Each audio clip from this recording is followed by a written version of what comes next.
it's time to prepare for the siege. I have a lot to talk about this map, so let's get started. In terms of our starting positions, I think I'll actually explain that later. Firstly, we have some NPCs here, including a bishop with a physics staff, which takes a little bit of the pressure off of Elincia for healing, and this guy who actually has bolting. This is one of the few instances of an NPC on your side having a siege tome, which is pretty fun. We also have a couple of snipers to shoot down at these enemies. As for the map itself, we've got a couple of walls the enemy can break through. This wall is pretty much going down regardless of what happens, but usually the NPCs are good at defending it. We also have a lot of ledges to get potential height advantage. These stairs also count as height advantage if you're up the top attacking enemies below you, so remember that. We also have areas here to get height advantage. Most of the enemies down here are pretty easy to pick off from above, which is what I'm going to try and do. We also have a door here with 70 endurance. Don't let that deceive you, this door is going to go down very, very quickly, because we have a ton of enemies around here, and more reinforcements will be pouring through here as the map goes on. Reinforcements will mostly spawn from here and from down here.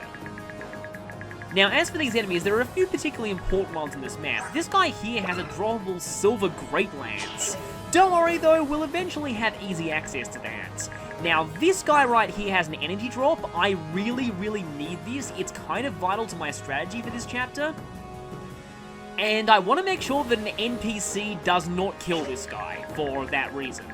We also have down here, this guy has a Nullify scroll. Since we won't have access to the base with Nullify for a while, I'll explain how it works here. Nullify, well, what it says, nullifies your class's weaknesses. So think of it like the Iote's Shield and Granny's Shield skills from Heroes. It works pretty similarly, though it does take up a lot of capacity. I have a pretty good idea of who I'm going to be using Nullify on.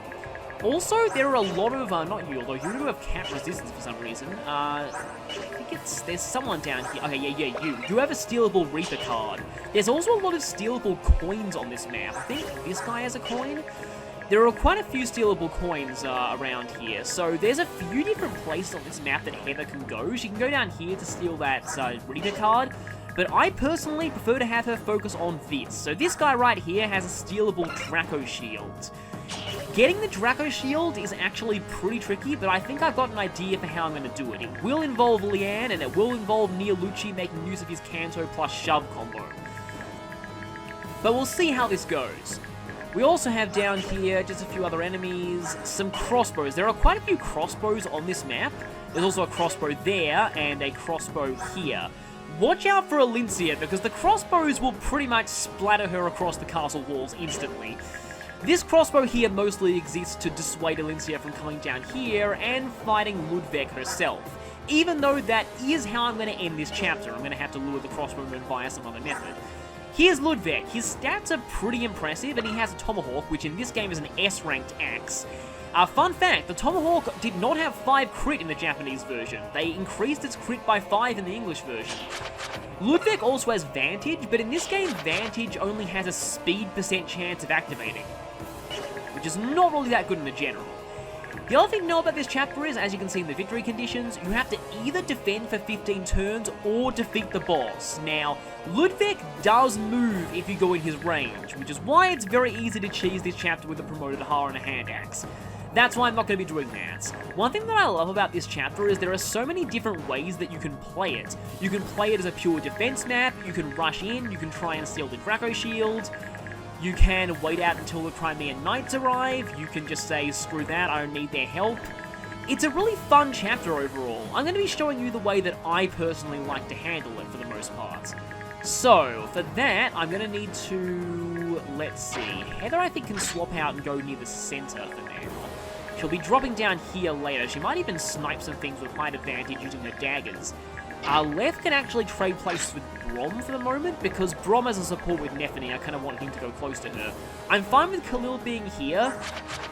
And one of my earlier playthroughs, Khalil and Nephany had a bond support transferred from Path of Radiance, so that really helped, because I like to have them over here at these sandbanks, picking off enemies from a distance with ranged weapons, while Mordecai heads into here and chokes this point, which is something that he's very good at. And Neolucci is going to mostly hover around the starting area here near Liane. Elincia, I'll show what I'm going to be doing with her later, and Har is going to go over here because Har is going to tank this entire side of the map single-handedly. Don't worry though, I'm not going to be overusing her as much after this chapter. So, I think that's pretty much set. Let's get ready to fight. Here I recall some words that an old friend spoke back in Path of Radiance. Elincia fights and Crimea wins the day. Nowhere have those words been more appropriate.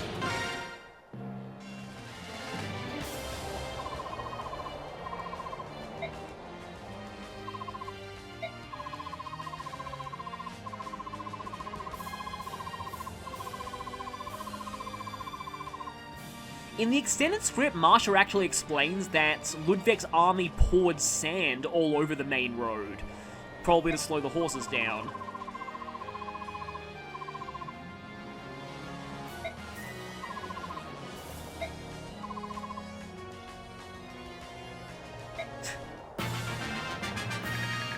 So, Marsha is with us right from the start of this one, though we will want to keep her away from crossbows, as you can see here.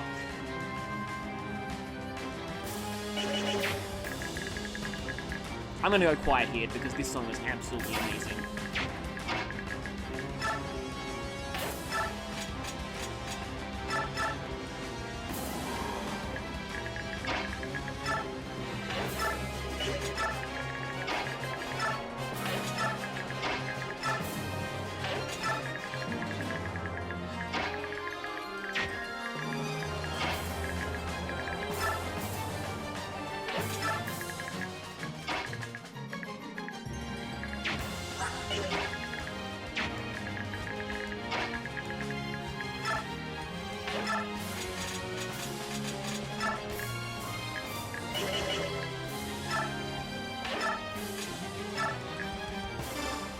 So that right there was Bearer of Hope, my favourite map theme in the entire series. It only plays in 2 chapters in this game, but those 2 chapters happen to be the best chapters in the game, so it's not really that big of a loss. Both these chapters that it plays in are insanely memorable. I just absolutely adore this song. This song is so amazing. Okay, I do like to have Leanne sing for Elincia on the first turn, just to get her down there, because with the crossbowman out of the way, Elincia is pretty much set here. Unfortunately, I can't change the Marsha as well. Probably should have had Elincia go 1 space down.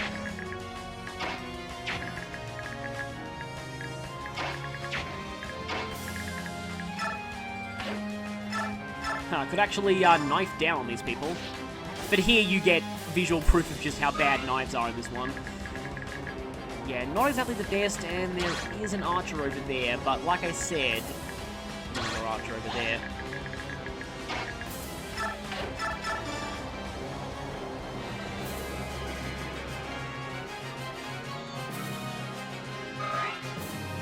Yeah, sorry for going quiet, this song is just so good, I don't want to ruin it at all. Also, yeah, this is Amity. This is the sheer power of Amity. Amity is ridiculous in Radiant Dawn. Infinite use brave weapons, don't you love them? Well, there actually aren't many in the series, but they're still great. And yeah, I sometimes like to have Elincia do hit and run attacks down here. At the moment, though, no, yeah, I will have to have her hit and run. And Leanne's ability to chant and then canto back up onto this ledge is also going to be invaluable, because I'll be having Elincia and Marsha mostly do hit and run attacks down here, flying them back up here with canto, and then having Leanne chant for them to have them come down and attack again. That's going to be my main strategy on the central front. For the moment, I kind of like to have Nielucci guard the seize point, only because I feel like the enemy AI might change their behavior if they notice the seize point is exposed. Now, the right-hand choke point is going to be pretty much full of NPCs soon, which is why I want to make sure they don't kill the guy with the energy drop. As you can see, though, this door does not last very long at all. It really might as well not have had 70 HP. And Mordecai is kind of invincible at this point, even still. The enemy doesn't employ a lot of mages, though almost all their mages are thunder mages, which I would say makes things hard for Har, but he's Har. It's not really like that makes much of a difference. Okay, now usually if this guy doesn't go for someone like Heather, he usually tries to break the wall. But even if this wall does go down, generally speaking, an NPC tends to plug the gap. And I'm totally okay with you attacking Ha. I don't want to waste too many uses of his ranged weapons though, because they'll be safe when he goes up onto the stairs. I also need to remember to get the Nullify scroll, because in an earlier attempt of practicing this, I actually forgot about Nullify for a while.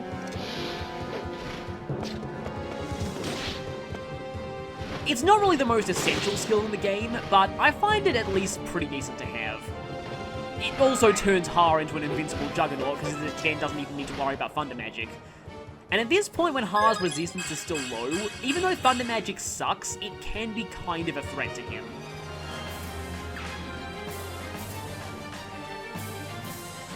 Okay then, somebody actually got up here. That doesn't usually happen, but I can easily have Elincia take him out and then chant for Elincia later. Ouch. Also, how dare you, enemy phase battle theme, interrupt Bearer of Hope?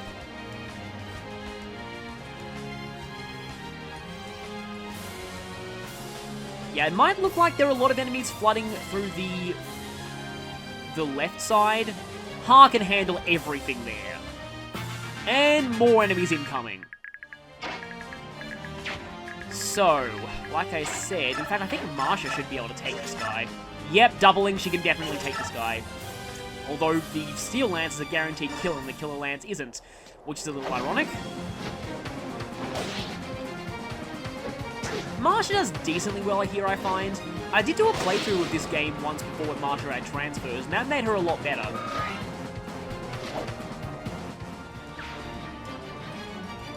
Let's see, if I have Marsha go down one, I'm just trying to see where I can put... No, you know what I think I'll do? No, wait, that's bad, because then it's there. Yeah, Marsha, I think, has to...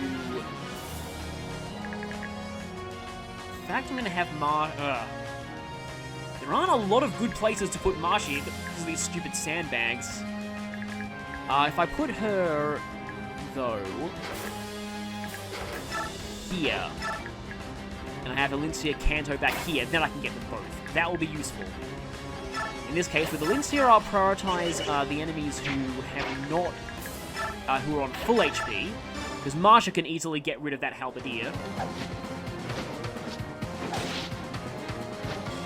As you can see, Elincia is incredibly powerful in this map. That's another thing that I love about this map. Just how strong Elincia is, and it really fits with the position that she's in the story. Elincia is determined to defeat the Rebel army herself and just prove that she is not a weak queen, and just even in gameplay that shines through.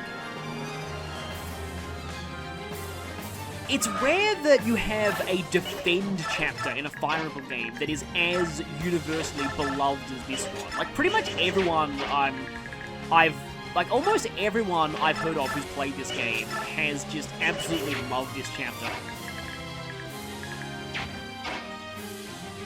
Right then, I need to send Elincia down here. Once I clean up the archers, then the two of them have free reign on this front. I want to clear the middle floor as fast as possible so I can then move Leanne down to here, and then have Marsha and Elincia, and maybe even Neolucci later, focus on making hit and run attacks from down. Now, there are some longbow guys here who can shoot up through here, but height disadvantage plus the longbow 3 range disadvantage equals they will never hit you, so don't worry at all. They're pretty terrible. Okay, now Marsha. Just need to make sure that a crossbow can't get to Marsha.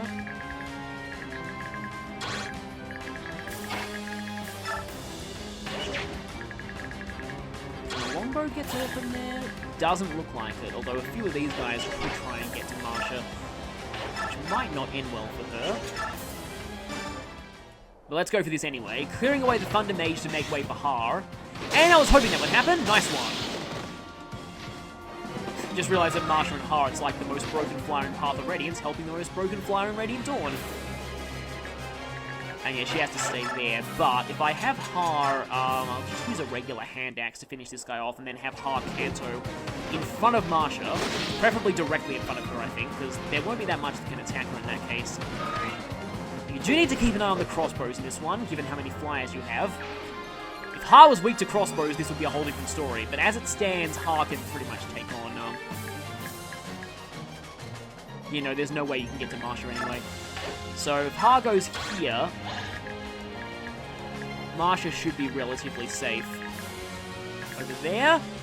And next, I'm going to need to plug this gap, otherwise these guys are going to start swarming through. I wish Khalil could go a little bit further forward. I could shove her with Brom, if it weren't for the fact that these NPCs were in the way. Right, let's see. No doubling. I think for now I might get rid of that guy with Mordecai. There are a lot of lances in this chapter, a few axes as well.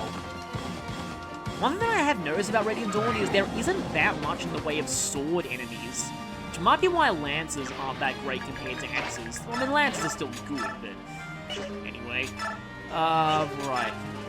Killer or the, might as well go for the Brilliance, even though it's not written that way in this version. I still like to say it because it's funny.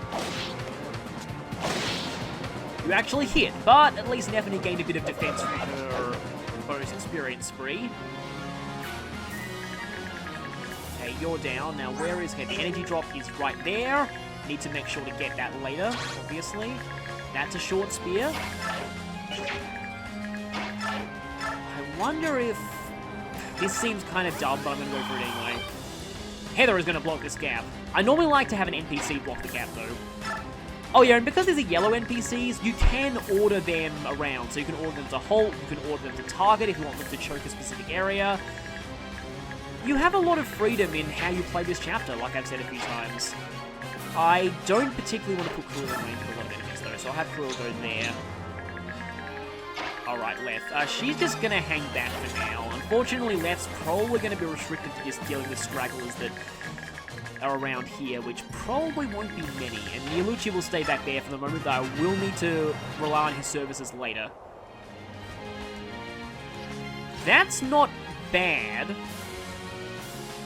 I should mention this is usually the first chapter where you start seeing what I like to call hero NPCs.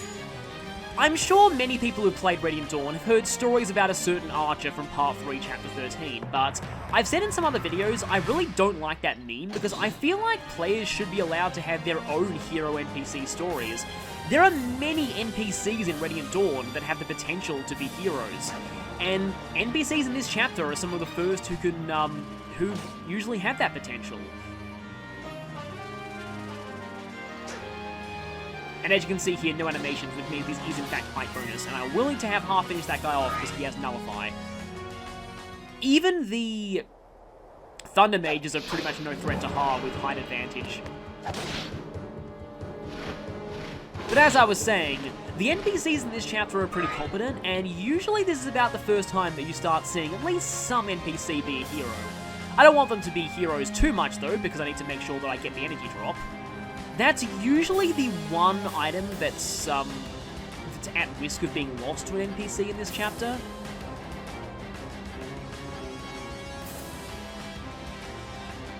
Yeah, the right-hand choke point tends to get very crowded, as does the left-hand one. Okay then, you have a crossbow, and Khalil can't double you, great.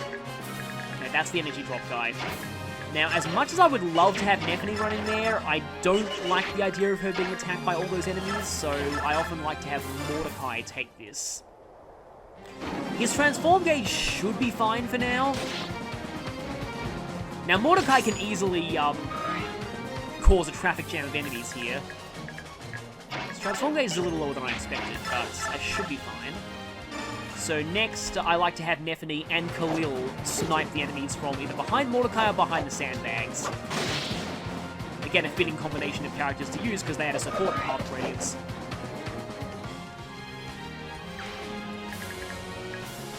These NPCs are probably going to start flooding in here, which is where things get a little problematic, like I said, because they might end up killing this guy. Hopefully they don't. He is fairly durable. Oh, and all the while you have this amazing song playing.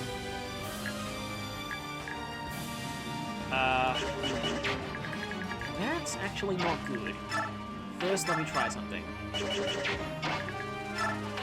I think now it's probably safe to have Elincia, Marsha, and Leanne move the flyer line down to the middle.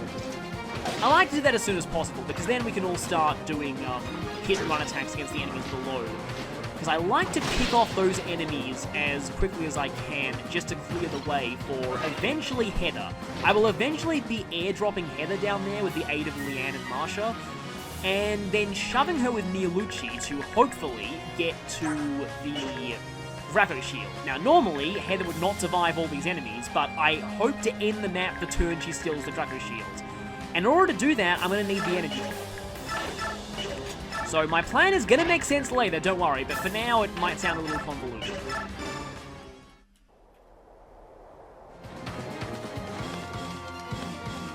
It's hard to describe exactly what makes this such a good defend chapter. Well, I mean, it's partly the fact that you can just choose to completely end it early by killing the boss, but I just like the amount of variety and potential tactics you have here. I like the fact that you've got some NPCs who are competent, but aren't also so competent that they're annoying and steal your kills.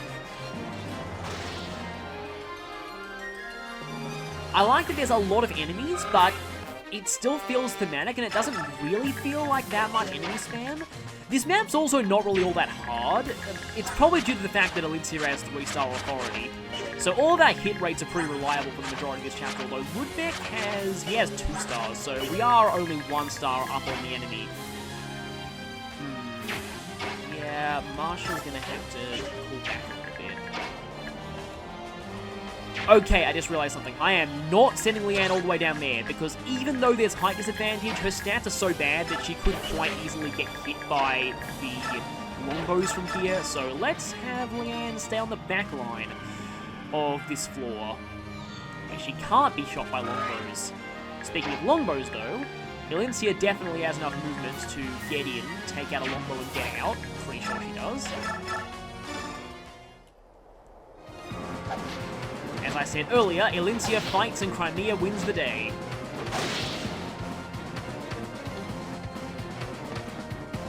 I actually do have regular Elincia in Heroes, and Amity's kind of useful there. Having a personal brave weapon is nice. I don't really know what tier Elincia is in overall in Heroes. I don't really hear her talked about very much, which means I assume that she's not that amazing in Heroes, but she's been pretty useful to me mostly. Now, Heather, you need to get ready for your thieving enterprise soon. And in fact, I think I can start having Miolucci head down now. I wish you could do, like command certain NPCs individually, because I would command this guy to stand on the point there, but can't really do that. Now, while I could send Braum in there, there is a mage down here. I could... Actually, wait, no, let's have him go there so that Nethany gets her support bonus.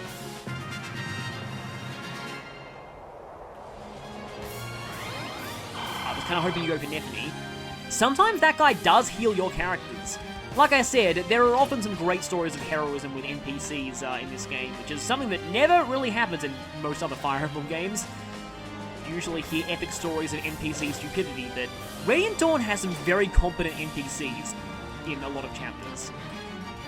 In my last playthrough in particular, that is, I'm pretty sure that's not the energy drop guy. The energy drop guy seems to be taking a lot of damage though. He should be okay. I really hope he doesn't end up killing himself, because that would be a really embarrassing way to fail this chapter. I keep talking about NPCs being competent, and now I don't want them to be too competent. Yeah, you have a lance, you are not the energy drop guy. Hoping the Javelin guy would move right up to the sandbank so I could get him with Khalil, but oh well.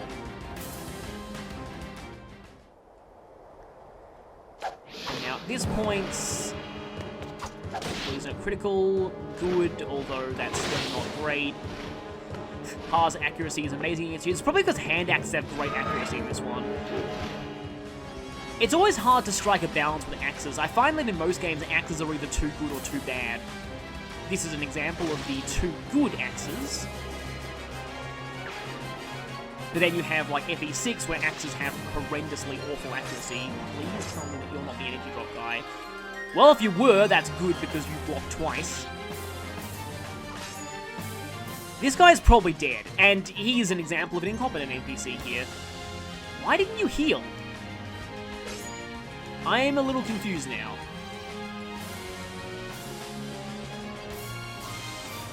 Yeah, you're definitely dead. You fought valiantly, but farewell. In fact, these guys are not lasting as long as they usually do for me. That's not a good sign. Well, it might be a good sign because it means that Nefany gets more experience. And Har has a concoction. He can easily just use it now. I feel like the Thunder Mage may be in kill range of him, damage-wise, but, I mean, he's not going to hit. It's height bonus. Or that could happen. And yeah, Har's a little slow, so he doesn't often double things, but in that case, it worked to his benefit. No way that's going to hit. Good. Nothing went for Mordecai, which is good because it means that his transform gauge is probably fine at the moment. And more generals incoming. Okay, where is the energy drop guy? I need to know this now. You're not the energy drop guy. Crap, which one is it? He's all the way down there. That might be bad, actually. But I feel like he might be retreating and using a vulnerary this turn. Anyway, let's... Who does Quill go for? No doubling, so Quill's probably going to go for you. And he does double that guy, thankfully.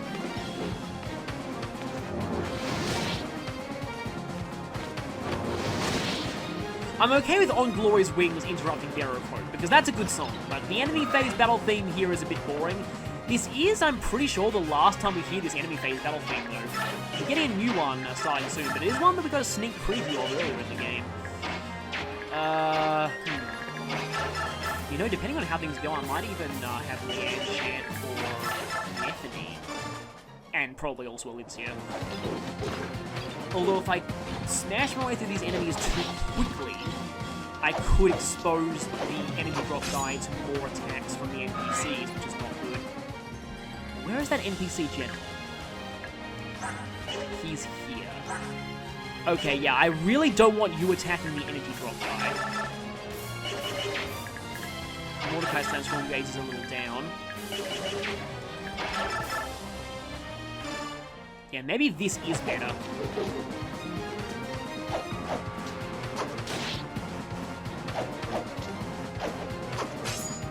feel like if I put Nefany there, the energy drop guy is an axe user, which means he's more likely to go for her, and that means he's more likely to be killed by someone in my army, which is what I want.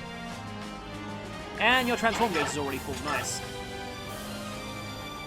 In terms of, yeah, I've got 3 ranged weapons. Sometimes I like to have Har switch back to his javelin sometimes here, but he needs to use a concoction at this point.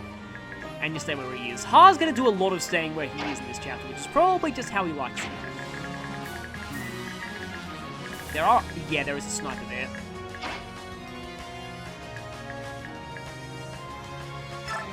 I think I can get Elincia into a good Canto position if I do this. Once I've picked off the longbows, that means this area is a lot safer for Leanne. And that lets me really start on my hit-and-run plans. Crimean Rebel snipers actually look pretty cool with their colour scheme. Yes, I can actually do that. Although that is as far as Leanne can go, so I need to make really sure that nothing will be able to javelin or anything like that. So I'm pretty sure that... No, Leanne being defeated here is not a game over. I'm pretty sure she can't die at this point in the story, but you can still lose her. Yeah, at this point, no more longbows, so I can focus on tanking here with height advantage. I'd kind of like that mage to go for Heather, because he'd probably end up dying to her. For now, though, let's go for this.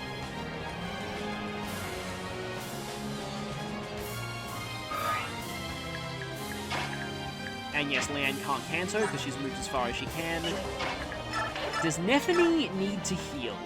We'll see. And that hammer's a real threat to Brom if you decide to bring him to this flank, so just be careful of that. That's potentially bad, but I think you're one of the few enemies with a decent hit rate against Nefany. Sometimes every bit of HP counts, though. Although, this is a reason why Elincia is useful in this chapter. I can forego doing my hit and run tactics to instead have Elincia heal. Though it might be a better idea for me to maybe try and get that guy first and then heal, just in case Nefany gets hit. I think I'll be doing that. And I have support from Grob too, over the sandbags.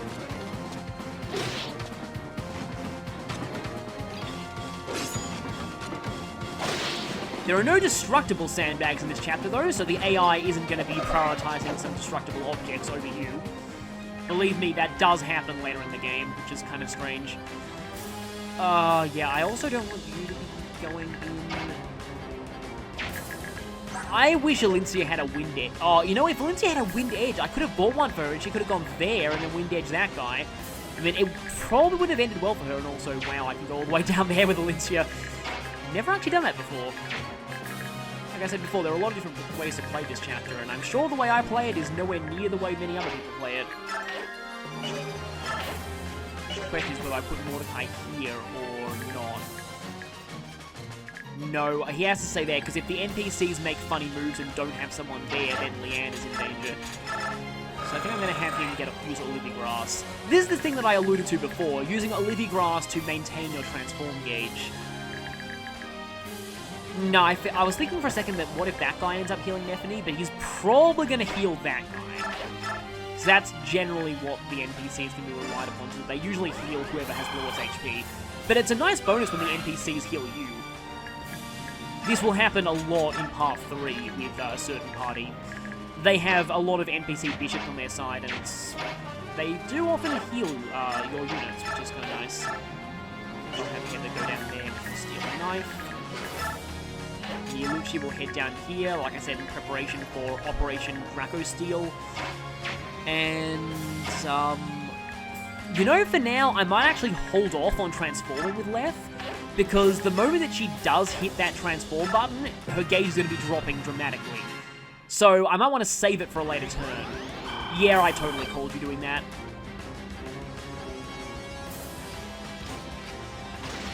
Okay, at least you're not going for the energy drop guy. Oh no. No! Thank you.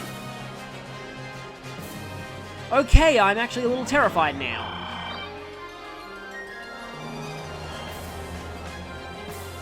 You don't have a ranged weapon, thank you. But, energy drop guy, please don't be an idiot. Please don't go for the NPCs. Oh, you actually have no choice but to go for NPCs, don't you? It seems like every NPC that energy drop guy could potentially attack is blocked, so I think I'm safe here. I'll just need to break my way through... Oh, and he healed anyway. I'm really going to need to get rid of him soon, otherwise he does run the risk of suiciding into an NPC. Meanwhile, in Harland, because that's pretty much what the left-hand side of the map is right now, you actually hit. How surprising. You know, seeing those barrels of spears in the background just reminded me of something. There was an old issue of a wargaming magazine that actually showed you how to make those for a gaming table. They're actually very easy to make. You just get a bunch of, like, small wooden rods, cut them up, and then glue, like, a spare spear tip from... that you know, you get a lot of spare weapons and a lot of, kits, so you just glue, like, a spare spear tip on. And the barrels are very easy to make. Even with height bonus, crossbows still aren't that accurate. I was hoping that the mage went for her, because mages are sadly one of the few things that dagger users are actually effective against. And more enemies from there, I thought they would be coming from there. Alright, here is where things get kind of... That's only one use. Kind of tricky. I have a slight idea, but this is kind of crazy. Yeah, you don't get doubled by Khalil, though. But crazy idea is this. I send Khalil there. Nephany javelins someone. She can't get rid of the one-use javelin, though. Actually, this relies on... No, you get doubled by Khalil pretty much definitely, so... But I may as well try and weaken you just in case, because I need you dead, because then Nephany runs down here and hits you. That is the plan. And hopefully Khalil is fine. The way I play this chapter, I usually don't ever end up breaking through this right-hand front. But all that really matters to me is to get my hands on that energy drop, though I will need to make sure the energy drop gets to Elincia. Because yes, I do need it to get to Elincia for reasons. I could actually send Brom in there. How close is the mage? The mage is relatively close. He's not going to double him, is he? With 18 crit and Brom, he still has a crit rate against Brom. Or Brom could kill that guy. That would take some of the pressure off of Khalil. Well, what I mean by that is that Khalil doesn't have to go near enemies that are potentially dangerous to her. I think I'm actually going to do this. Getting a lot more use out of the Brom and Nephany support than I thought I would. However, I may end up erasing this once we get to part 3, because I don't foresee me using Brom very much in that part. But it's really helping now. Actually, wait a minute. Mordecai can get the energy drop now. Because he does double that thing. And I think his transform gauge is fine, so yeah, let's go ahead and do that, actually. I can still have Leanne chant for Nephany, though. Just want to make sure that I definitely have the energy drop.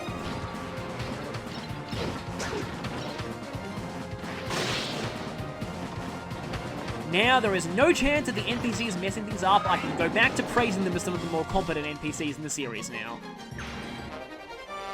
There is the energy drop. You know what, I just realized, apart from the Beast Killer, there are no Lagoo slaying weapons in this game. So I was thinking, like, if this was Path of Radiance, if there was like a Lagoo Slayer down there somewhere, it might be a little terrifying for Mordecai. Because in this game, effectiveness bonus is a big deal. Don't really know why it was only, Double Might in Path of Radiance, but back to Triple Might in this one. Though it was Double Might in the English version of Blazing Sword, not the Japanese version, though. And yeah, Hara's already almost capped skill and defense, and I'm not even trying to make him good. That just goes to show how crazy Hara is.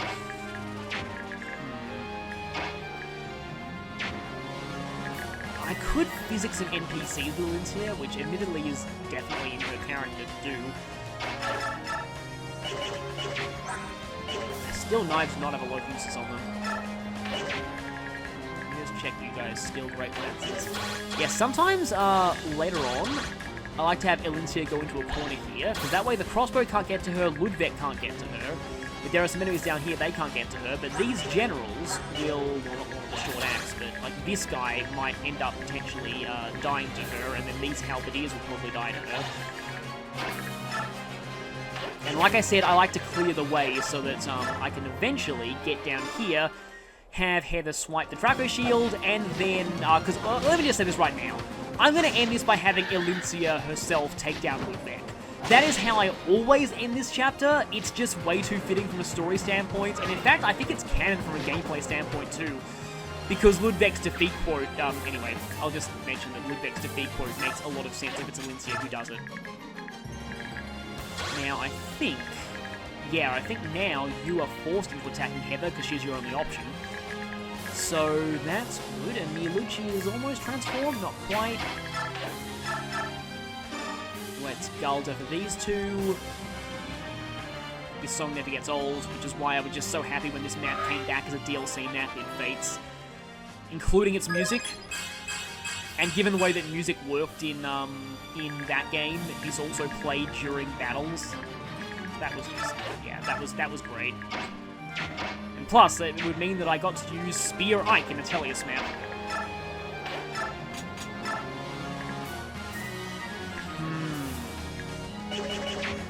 Is that worth it?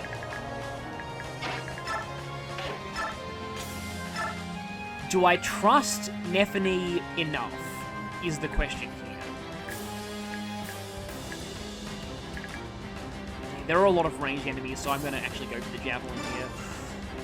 Thankfully, she's still in support range of Braum, because 3 spaces is surprisingly generous. You'll be surprised how often you're in support range when it's 3 spaces. Wait a minute, that's a Thunder Sage, isn't it? Not a Mage, because Sages are the ones that have that cool. What turn are we on at the moment? Only 5, yeah, wow. This map, every turn takes quite a while.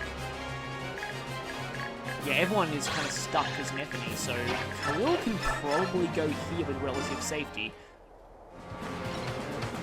So we are actually breaking through on this front, more so than I expected to. Though, admittedly, in my practice run of this, I did intentionally get left killed on this front, so that meant that I had to intentionally play badly around here. Speaking of left, I could have her go here. Why not? Let's give her a bit of use at this point. Even though she's not the strongest. As you can see here already, only 9 damage times through to these guys. I find it and that's a long way for you to walk. Battle animations in Radiant Dawn are usually pretty quick, but Armor Knights, sometimes if they get knocked back pretty far, that can happen. But I do find it kind of funny how Leth and Mordecai are sort of the reverse of how they were in Path of Radiance, where in Path of Radiance I found Leth a lot more useful than him. Apart from Smiting. Smiting's always pretty useful. But in Radiant Dawn, I actually find Mordecai a lot more useful than Leth is. Alright, and Lelouchi will get ready to fly down there, because my main goal is to have Marsha rescue Heather, and then have Leanne chant for Marsha so that Marsha can drop Heather in the same turn. Marsha will drop Heather down there. Lelouchi will shove Heather, and then Heather will grab the Draco Shield. That is the plan, and I'm sticking with it, though for now, Heather will just stay there. Yeah, I like to leave the NPCs to their own devices in this chapter. You can just as easily tell them to halt. In fact, I probably should have done that earlier to stop them from accidentally killing the, Okay, if Leth wasn't where she was, I would have been very terrified because you just ran away and exposed Khalil. But, yeah, I usually like to leave the NPCs on roam for this one. They're usually good enough when left to their own devices. They're stuck between a Cat, a Tiger, and a General. Also, don't worry, this is the last time we're going to be hearing the cow mooing enemy phase theme.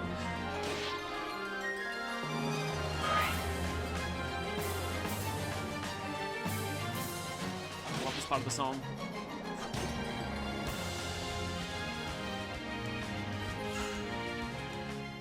If I spend a while not saying much, it's because I am internally fanboying over the music. I just don't want to be externally fanboying too much, because that gets in the way of commentary. And I guess I can explain now. So I have said it in comments numerous times, but the music that I'm using for the bios in this series, well, for most of them at least, is the Fire Emblem Flowers of Enchantment, which is an official remix album that came out, I think, around last year. They did a rock remix of Bearer of Hope. That's the song that I've been using for the bios, so if you recognize the tune here, that's why. I recommend checking out the Flowers of Enchantment album because it has some really good songs. It has an awesome vocal arrangement of the I think it's called Sea Winds and Travelers from Echoes. Just a really, I mean, Japanese obviously, but it's a really good vocal arrangement. It also has a really good version of Softly with Grace, the Black Fang Battle theme from FE7. It has, it's got, I think, the Prince's Despair from the Sacred Stones. It has, it's got a lot of really good ones. It has even the music from Heroes too.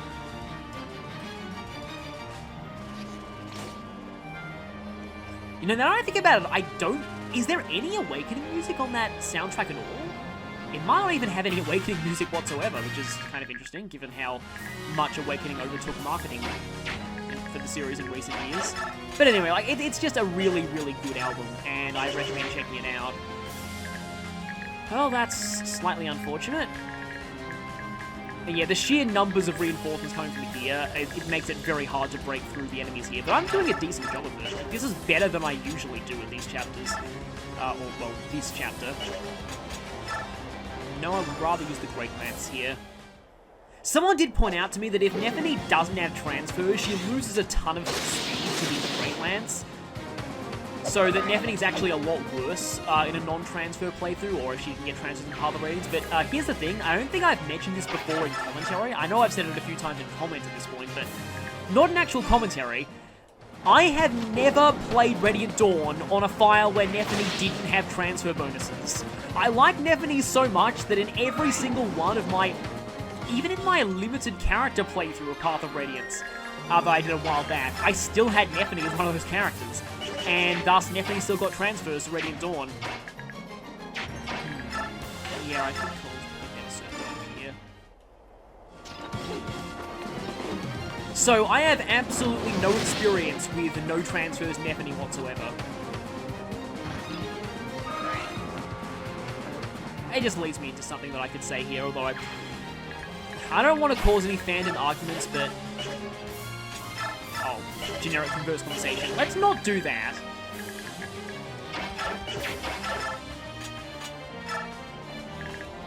So, Fire Emblem forum goers used to love saying this phrase, personal experience means nothing. I mean, I get what they meant when it came to tier lists and character viability and stuff, because someone could easily get super RNG blessed, and I noticed that you didn't attack Heather. So, you are gonna get, as your punishment, you will have to deal with the Queen. But yes, the whole personal experience means nothing thing. I, no pun intended, but personally think that personal experience does actually factor into people's opinions a lot in this series, and, like, again, like, a perfect example is what I just said. I have never played Radiant Dawn on a file where Neffeny did not have transfers. Thus, I have absolutely zero experience with no transfers Neffeny. And because of that, I'm a little biased when it comes to Neffeny, and I have no real way of judging how good no transfers Neffeny is. I instead needed to rely on the opinion of someone in the comments who actually did have experience with no transfers Neffeny and explained to me that she's actually not very good. So that's what I feel is a bit of the failing of the personal experience means nothing kind of thing. Sometimes you do need personal experience to determine things. Also, another example of that, I know I'm going on a little bit of a tangent here, but it's still remotely related to the game. Who do I want to chat with here? Maybe actually Elincia. But, on that note, is the fact that originally, because I was so biased towards Edward, I mean, he is still my favourite Swordmaster to use in the game. I never really got why people thought Edward was so bad on hard mode. And then I played hard mode, and then I realized, yeah, actually Edward's pretty bad here. So sometimes you do need experience to make judgments about characters or things like that in this series. There ends that little rant. And finally, Elincia's enemy instantly dies skill is actually living up to its name, or at least the name that I give it.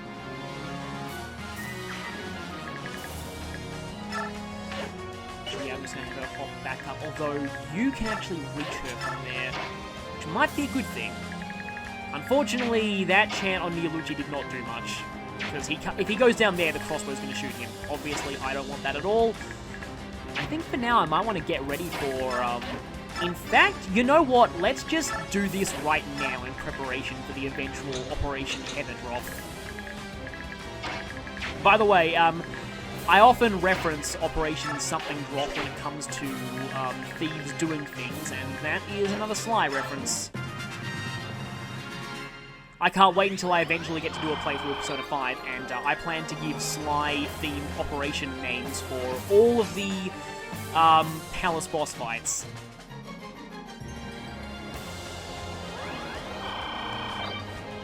I just realized that an archer, actually, going up in the front of that choke point is really terrible for me. I kind of want you to die now. Because now Neffeny is restricted to just throwing javelins at that guy ineffectually. It's pretty much going to be entirely generals down there from now on. I'm sort of okay with that. They're actually not that hard for Neffeny to kill. I was about to say because she doubles them easily, but she doubles everything easily at this point. Because her speed is in fact capped now. Ha's doing a little better on this front than I thought it would be. I actually do have to watch out for those mages, because if they manage to climb up the stairs and attack him without height penalty, that could be not good. So I need to pay a little bit of attention here. Thankfully, this guy is dead. With how bad Thunder Magic accuracy is in this one, I'm pretty sure that they can't hit him at all with height penalty. I would have preferred the other Thunder Mage die, but oh well. Ha, still not really doubling. That is pretty much his one weakness, as Arthur would say. That's what I wanted you to do.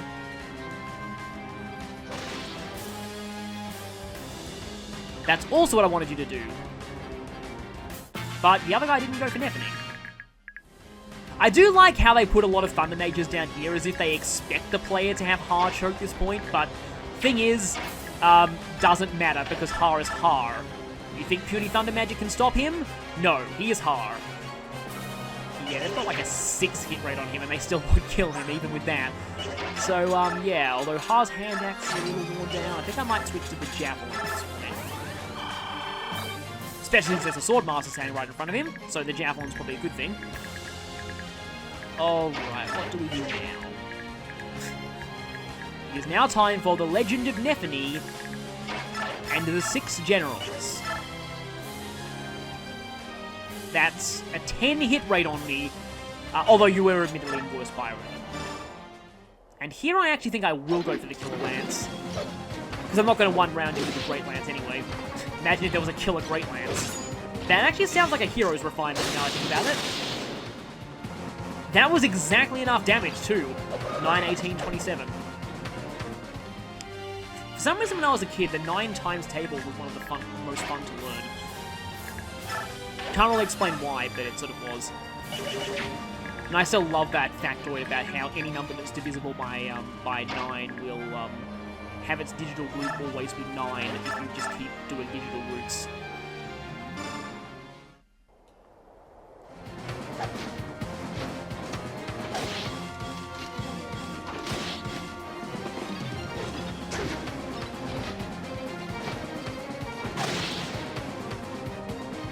And gone.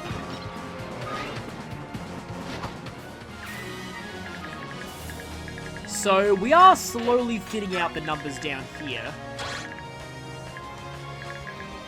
But I don't want to go in there right yet because we are approaching the point where I could have ended this many turns ago, but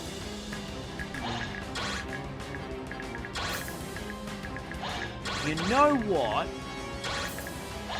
Maybe it's time to have Elincia head there and take out those guys. Oh, right. I need to get the energy drop to her too, which now is a good time.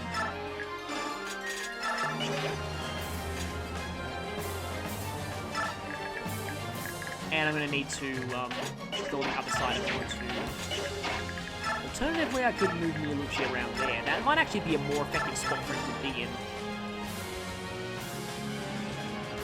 But yes, the reason why I want the energy drop is that Elincia doesn't one-round Woodbeck at base, but with an energy drop she definitely does. Considering that she's attacking 4 times, the energy drop is effectively plus 8 damage to her attacks. That's why I like using the energy drop with her at this point.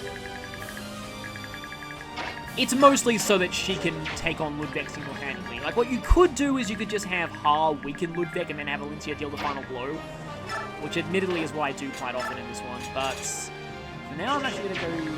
I mean, that should be fine, right? The crossbow can shoot her. No, it can't. And yes, 2 points of extra strength when you're attacking 4 times definitely makes a difference.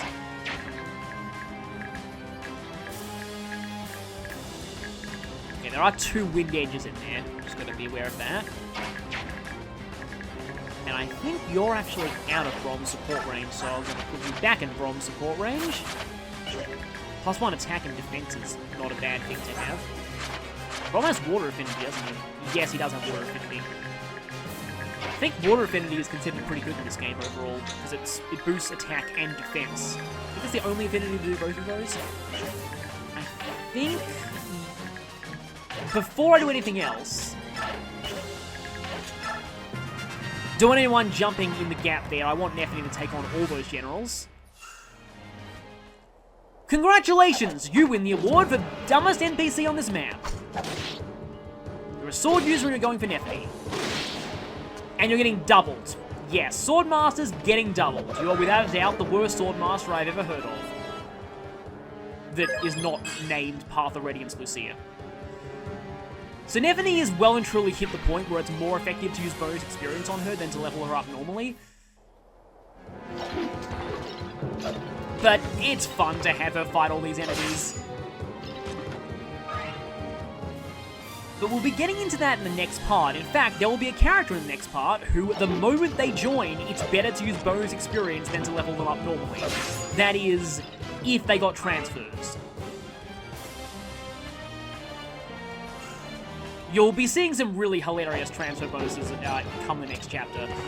It's kind of silly, just how ridiculous the base stats of the characters in Part 3 are. Okay, that's not the best. I'm actually glad you didn't crit there.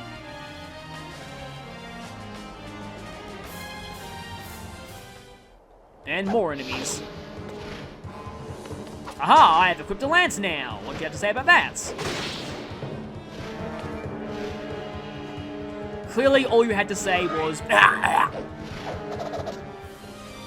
which is the usual response to Har at this point.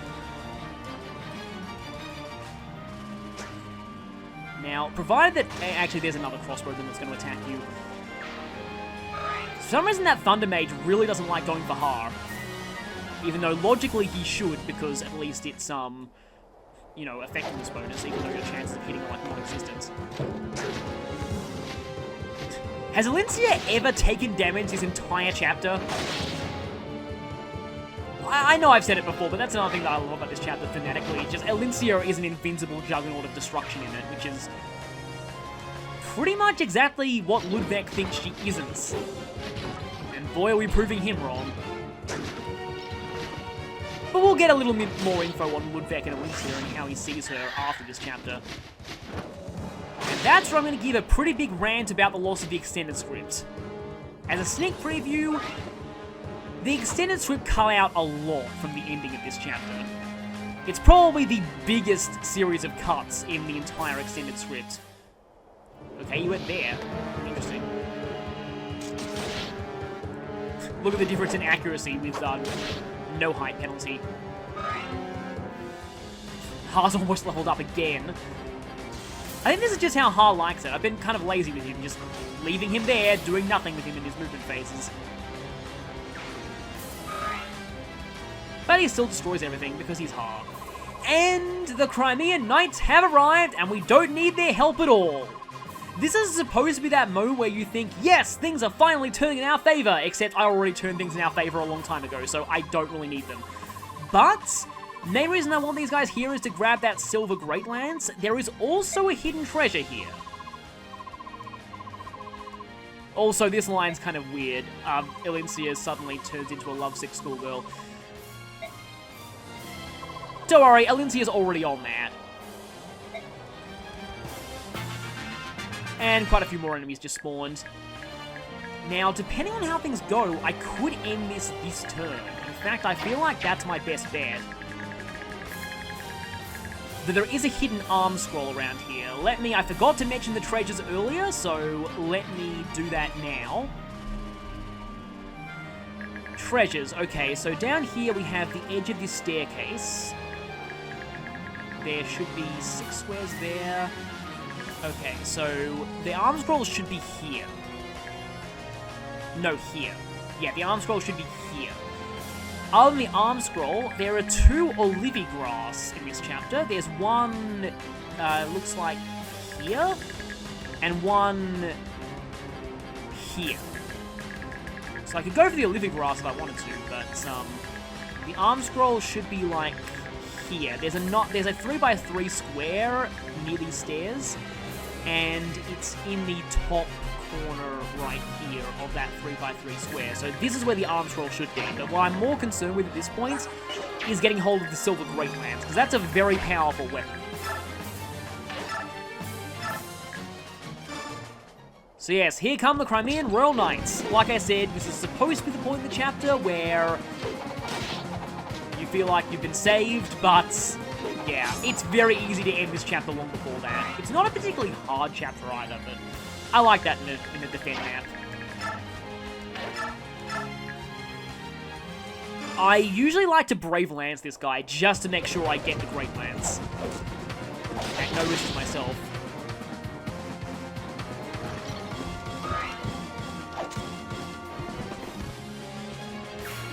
Now the only question is, do I stay here?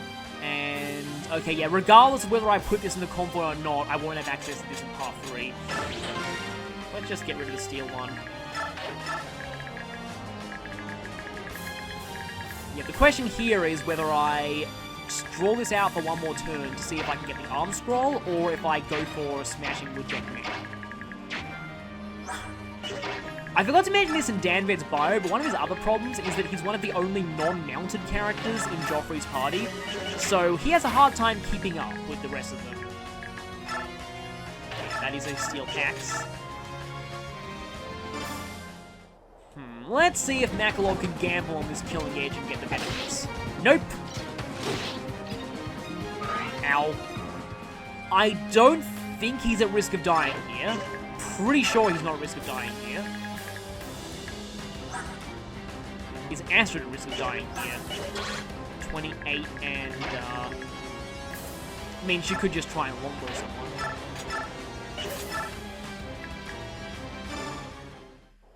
Let's just have her shoot this guy. So at least I'm actually showing these two fight for once. Didn't get a chance to do that before. Even damaging things gives Astrid a ton of experience. Yeah, one enemy should definitely not kill Astrid.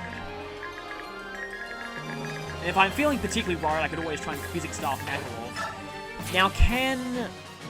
Yes, Elincia can talk to Joffrey here. I thought she could. And I guess I'll just give a sneak preview of something now. Unlike in part 1, I'm not going to be showing Ludwig's extra boss dialogues in bonus footage because I believe the only characters that he has special boss conversations with are Elincia and Joffrey.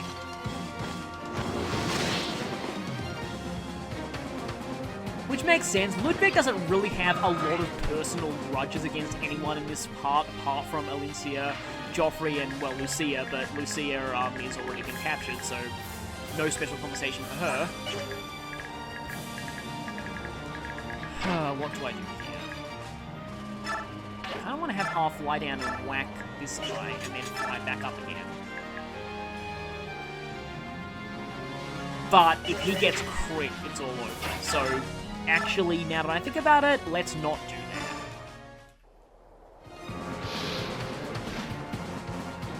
Har still needs to stay though. Some people have recommended removing Cancel from Har as soon as possible because it's completely overkill on him. I kind of agree. Har really doesn't fear counterattack, so Cancel's not the best skill for Har. And it's good that he gets it for free, but like I said, not the best skill for him. Oh, right then. Yeah, when I drop Heather down there, I'm gonna need to make sure that... Actually, wait a minute. I need to pick off some of these guys before I go for dropping Heather there. Either that, or I need to move Leanne into a position where she can chant for Heather. Which might also be a good thing. Actually... So, idea, if I drop Heather here, Leanne could chant for Heather immediately, and then Heather can steal that, and then I can have Elincia smash Ludwig. As a sneak preview, yeah, Elincia pretty much wrecks his face. Actually, wait a minute, that's... Oh, she needs at least one level up to strength in order to one-round him. I forgot about that. I actually need to physics someone and hope that Elincia levels up and gains strength. Which, I forgot about that. Dang it. Okay.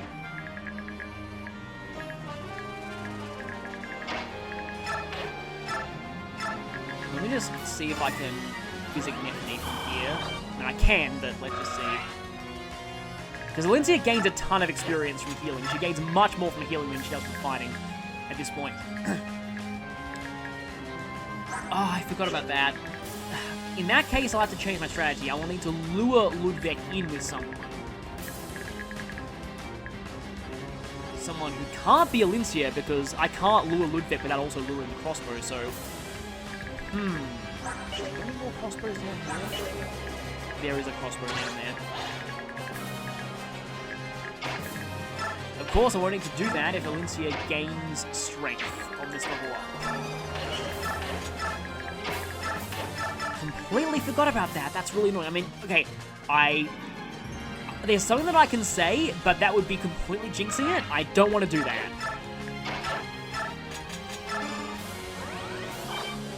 Moment of truth time. Will she do it? Yes, that is all I needed. That's much more than I needed. Nice one, Elincia. Why did I ever doubt you? So yeah, she does have like a 60 or 65% growth in strength, so it was pretty likely, but now she is going to just destroy that guy, so that's fine. I'm okay here. Yeah, now all I need to worry about is whether or not I go for the arm scroll.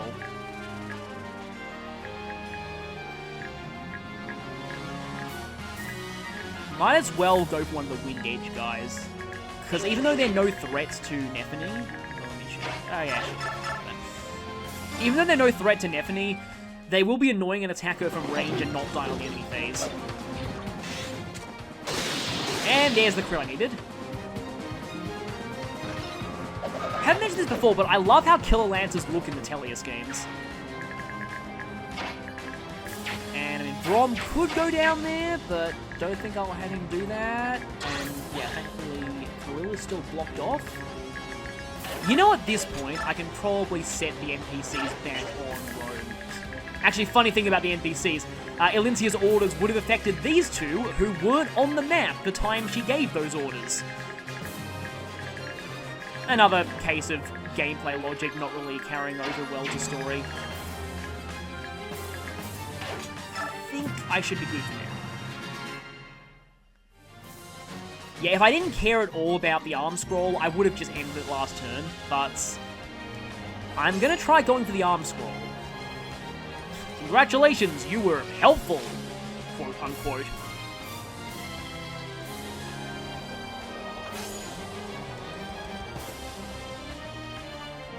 Just as long as Ludwig doesn't somehow get lured towards the NPCs, which would be kind of dumb. I've never actually had him do that before. Okay, let's see what they do here. Not much, it seems.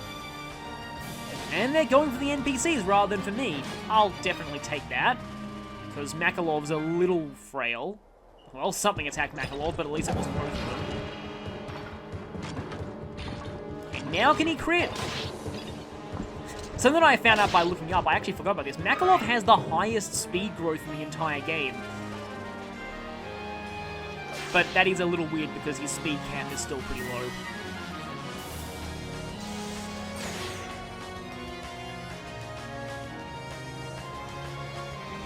Once again, I'm internally fanboying over this song.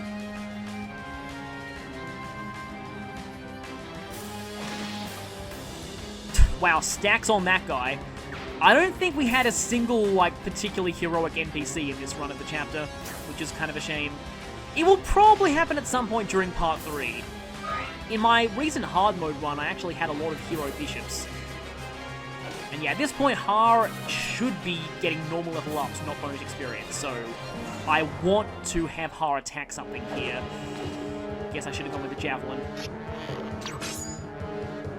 Okay, you critting there might have been bad, but at least your hit rate was terrible. And that's another thing that I wanted to happen. And it's a sword too, which is good. Was fully prepared to hear the cling sound, but nope, Nephany actually got hit that time.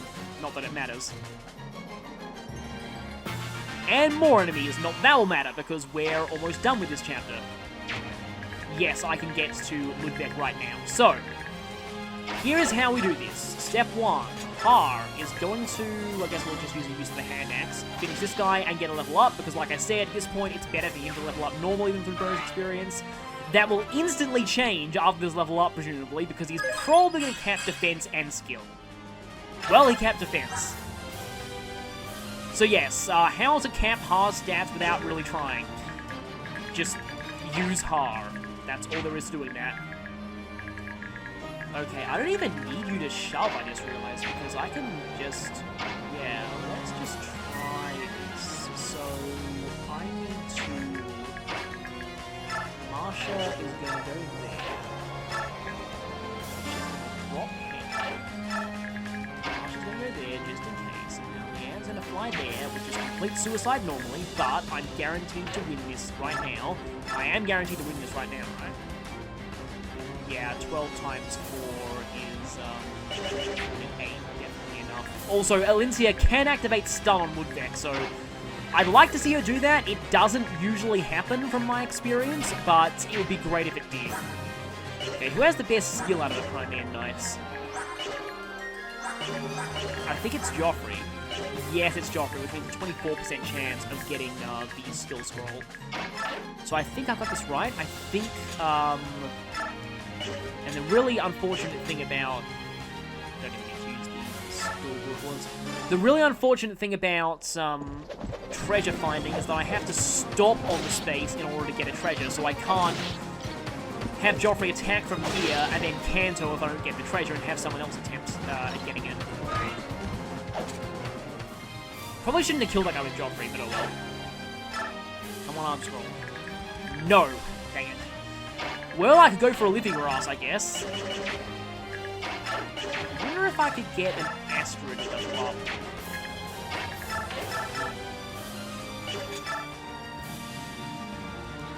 Okay, Makalov will not die to that. That's good, and he has no chance of critting. And the enemy has no chance of critting, so I can do this and then have Astrid kill this thing just because, you know... Astrid actually killing something.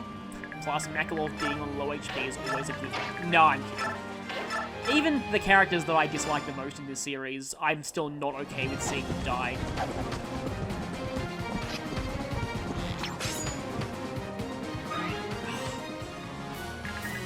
Well, it wanted to give me a chance to actually make Astrid do something good, but seems like you are determined to make her look terrible.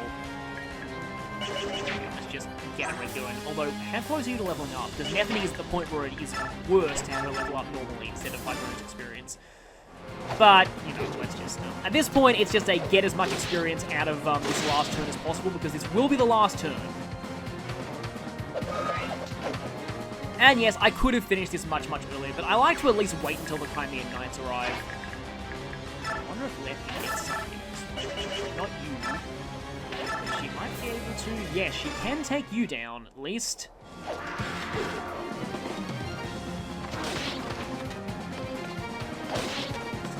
Seeing, oh, nice! Oh, that doesn't look as cool as their mastery skill animation. Cats, by the way, had their own unique mastery skill in this one. They don't have roar, because they finally realized that biologically cats are incapable of roaring. So, cats have a new mastery skill in this game, which has one of the most ridiculous descriptions, but in practice it's pretty much just the exact same as other mastery skills. It multiplies their strength by 5. Like I said, it sounds ridiculous, but cat's strength is so bad that multiplying it by 5 is actually really all they could do to make a good mastery skill for them by the standards of this game. Yeah, tigers just get their strength multiplied by 3. As do lions, because they all share roar in this one. Roar might as well just get a tiny bit of experience here. And I suppose this is more support point for Nethany too. And also, don't worry, this is not the last time we'll be hearing On Glory's Wings. The availability on the bios for the Crimean Royal Knights should have given that away. But yes, this is not the last time we'll be hearing On Glory's Wings. So, now we dig up Heather, and I'm pretty sure Heather should have a free inventory slot, so she can grab the Draco Shield, which I don't think I've ever done in a playthrough, like in a serious playthrough before. I usually just didn't want to go for that, but now that I think about it, it's actually pretty easy to do. In fact, I think like there's an item down here like this in the Fates version of this map, the DLC one. Pretty typical Heather. I could go for an Olivia Grass. Either go for that Olivia Grass, or actually no wait, I can only go for this Olivia Grass. Come on, Olivia Grass. No.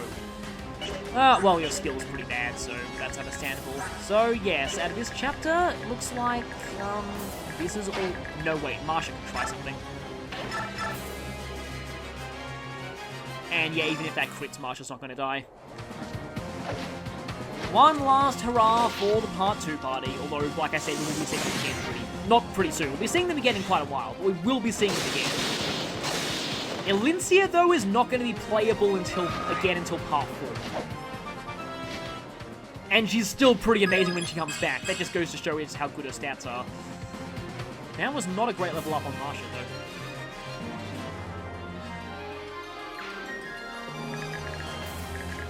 And at this point, unless I was wrong and it's here? No. Unless I was wrong and it's here? No. Okay, there's nothing else I can do. Time to finally end this. Let's not accidentally attack the wrong thing.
Pretty much what I hoped would happen.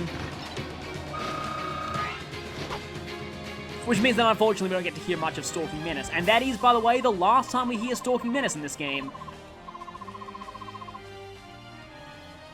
So as you can see, Ludwig doesn't die here.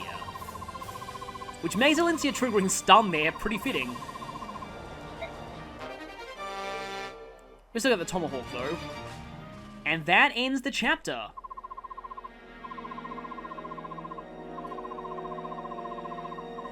I'll be ending this video now because I'll show the ending scenes next time. They actually go on for quite a while.